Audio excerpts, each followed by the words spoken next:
In this video, you're going to get a step-by-step, over-the-shoulder walkthrough on how to properly email for backlinks. A while back, I asked the YouTube community if anyone had a site they wanted to volunteer for a link building campaign. I'll reveal who I chose in a sec. But there's a twist to this story. Everyone and their grandma says that you can't build links for free these days. But this girl thinks you can. Bibi the Link Builder. Gender, female. Location, Amsterdam. SEO nerd level, S tier. In fact, Bibi says that free links are the norm if you go about it the right way. Bibi likes to stand out from the crowd by using humor and wit in her outreach emails.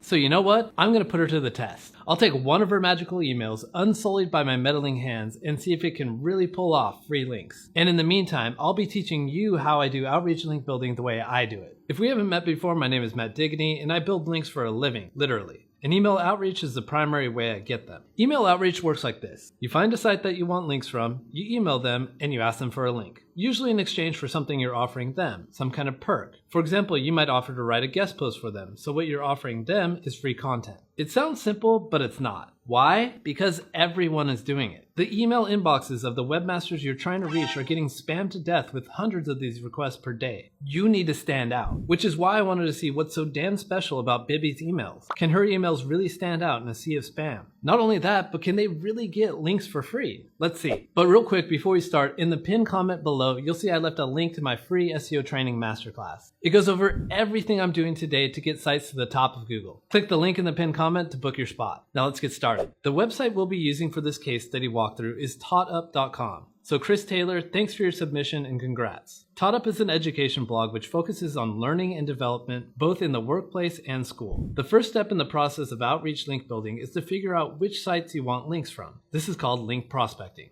You want links that are relevant to the site that you're linking to. So for Chris, we want to get links that are close enough in topic to the subject of education. Of course, getting links from straight up education sites is great, but these are Chris's competitors, so they're not likely to give him links. So instead, we look for shoulder niches. Niches that are similar but relevant. The best way to figure out your shoulder niches is to simply look at your navigation bar. TaughTup gets into virtual training, working from home, online learning, and even blogging. So getting a link from any other site on these topics is great. Another approach is to use your noggin and think which other kinds of websites would share the same audience. TaughTup focuses on professional development, as can be seen right here in their main headline right in front of your face. Who else cares about professional development? HR people, folks who deal with human resources. In fact, I know from experience that HR tools in particular is a content-rich niche with plenty of websites doing content marketing, so that increases our chances of landing a guest post, with one of Bibi's super emails, of course. So we know we're going to be pitching to HR websites. Where do we find them? Since this is a video on how I do outreach, I'll be using a tool called Pitchbox to demo the steps. That said, I also know that there's viewers just starting out, so I'll also be recreating these steps for you without software. In Pitchbox, you start by creating a campaign.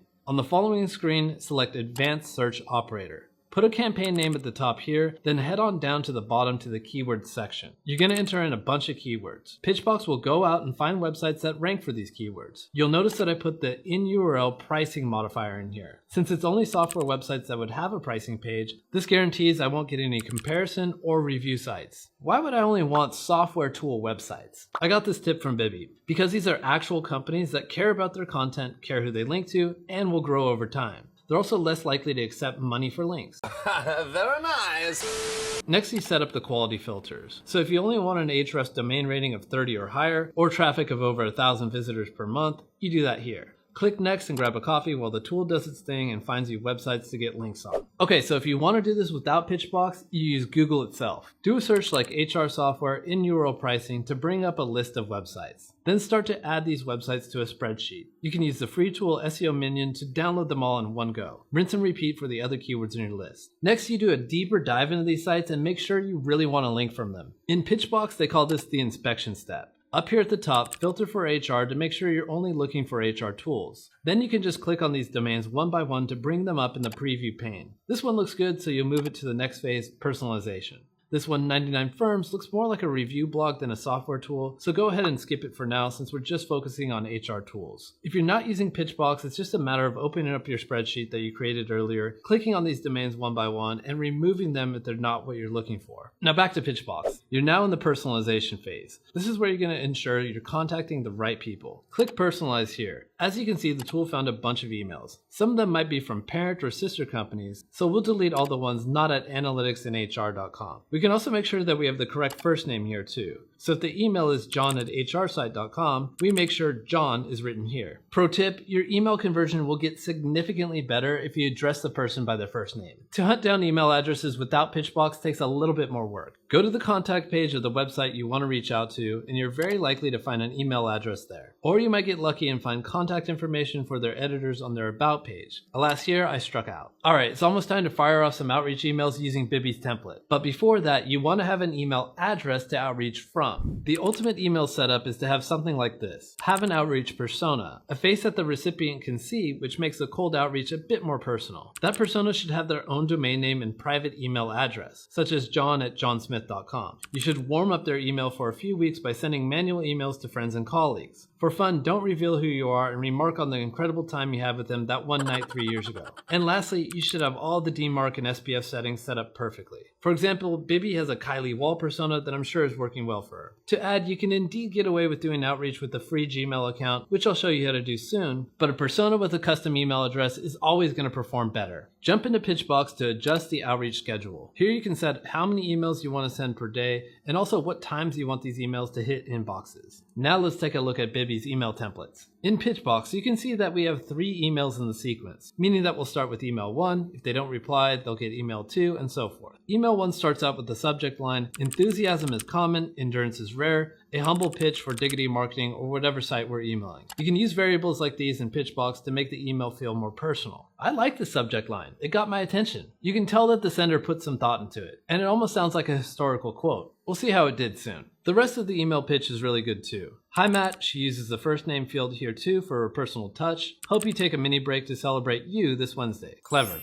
In the past few years, we've seen an increase in companies adopting a more holistic approach towards employee well-being. Why? It's no longer enough to offer benefits like gym memberships or free lunch hour yoga lessons. Employees expect more from their employers, and rightly so, and they're willing to leave if they don't get it. Bibby establishes that she gets the HR industry with those lines. She also implies that there's a challenge that needs to be met and that she might have a solution, or at least Kylie does. To help with this challenge, I wanted to share some content ideas that I can write up for your site. The new manager's guide to the 7 C's of team resilience, how to certify as a woman-owned business, recruiting on TikTok, the 7-step guide to TikTok ads for talent sourcing. Happy to hear what you think. Send in any notes if you'd like me to edit any of the ideas above. Great stuff. Honestly, as a model for a guest post email pitch, I don't have much to add. It's well done and clever as Bibby advertises. Let's check out the follow-up emails, each sent 7 days after the previous email. Subject line, "Just popping by, cats included." So she's switching up the subject line approach just for variety. Some people might not be attracted to historical quotes, but who doesn't like cats?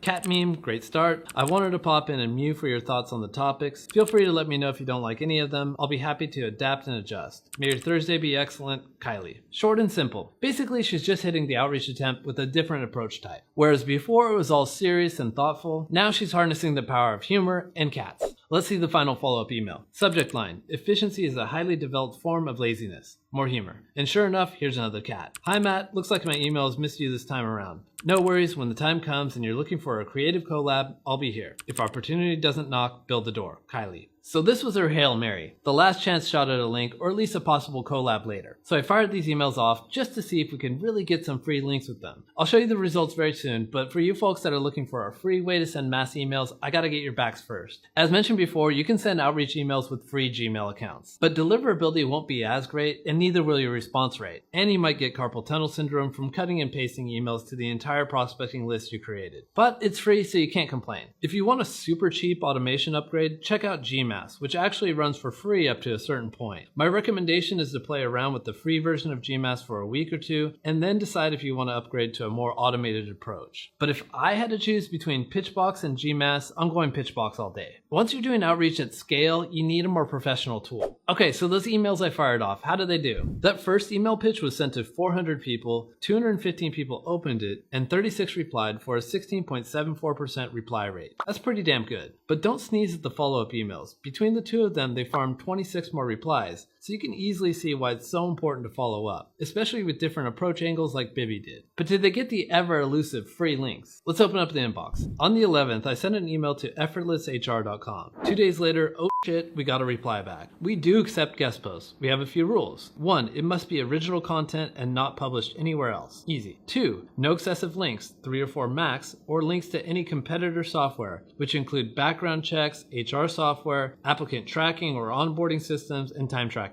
I get that. 3, at least 1 photo. 4, it must be related to HR. 5, minimum 500 word count. 6, no fee. Bam, that's what's up. A free link is within our grasp. So I reply back with, thanks, great. I'll get started on an initial draft for you to review. And you know how the story goes from here. We got a writer working on the content and send it over to Effortless HR. Lo and behold, here's our content piece live on Effortless with a link to our old friend Taught Up right here. DR44 website, not bad at all. But then I noticed something. They no-followed the backlink.